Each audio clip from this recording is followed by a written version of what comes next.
Welcome to The Explainer.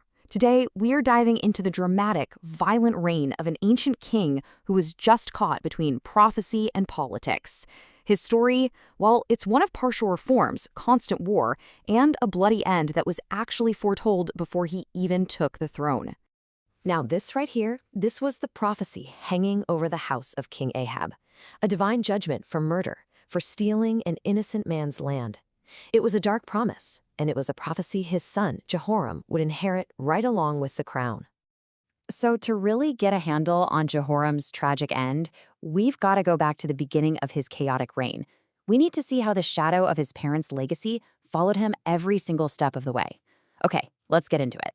So Jehoram becomes king of Israel around 848 BC, and talk about a tough act to follow. He inherits the throne from his infamous parents, Ahab and Jezebel. I mean, their names had basically become shorthand for promoting Baal worship and clashing with God's prophets. This slide really gets to the core of Jehoram's biggest problem, compromise. On one hand, he does something pretty major. He removes the main pillar of Baal his father built, and that was no small thing. But he stops there. He doesn't touch the golden calf worship that had been state-sponsored for generations.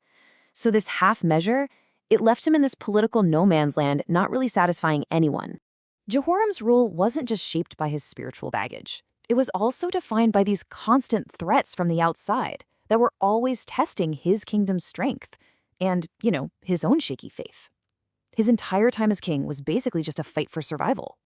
You have to picture it. Israel was just getting squeezed. From the south, the kingdom of Moab rises up in this huge rebellion, tired of paying tribute. And then from the north, you've got the powerful Arameans of Damascus, constantly launching these draining attacks into Israel.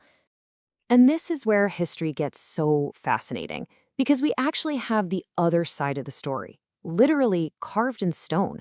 This is from the Mesha stele, a victory monument from Jehoram's rival, King Mesha of Moab.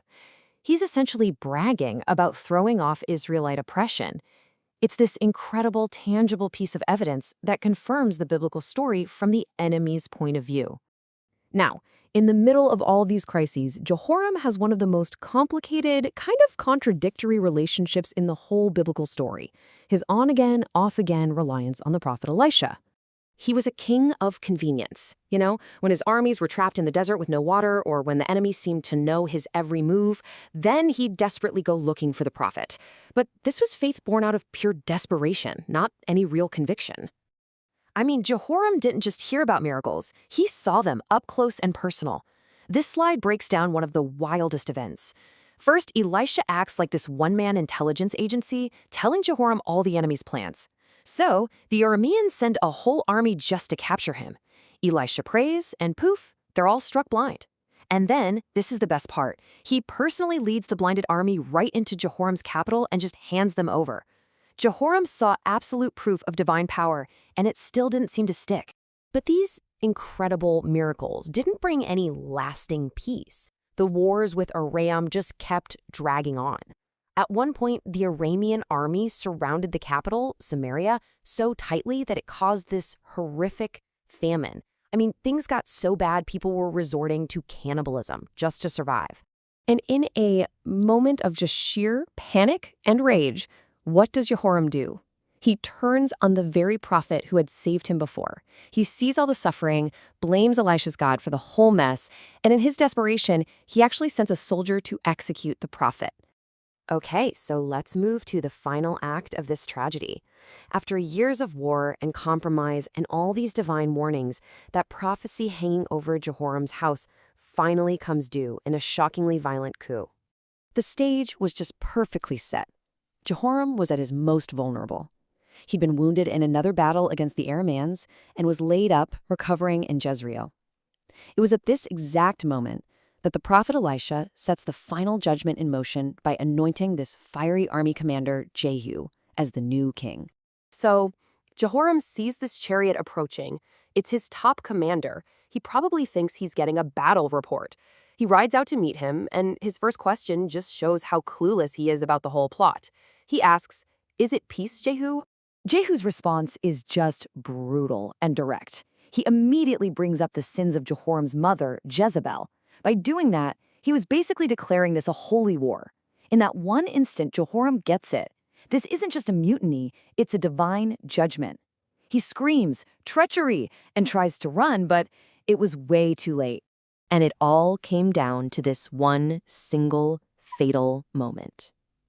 As Jehoram was fleeing, Jehu draws his bow with all his strength. The arrow hits the king right between the shoulders, goes straight through his heart, and he slumps down dead in his chariot. The reign was over. And then, in this final dramatic act of, well, poetic justice, Jehu remembers the prophecy. He orders his men to throw Jehoram's body out of the chariot right onto that specific plot of land, the very same field his father, Ahab, had murdered a man to get. The curse had come full circle. So, what are we supposed to take away from all this? Jehoram's reign is this amazing intersection of a powerful biblical story and real, tangible historical records that help us understand the world he was living in. And this is what makes Jehoram's stories so compelling for historians. We have these incredible sources from outside the Bible that confirm the world it's describing. The Mashah we've already seen, that's Moab's side of the story. The Tel Dan stele comes from an Aramaean king who boasts about defeating Israel's king. Even records from far-off Assyria paint a picture of Israel getting weaker. All these pieces of stone give us this amazing 3D view of the pressures Jehoram was really facing. So this leaves us with two parallel tracks for understanding Jehoram.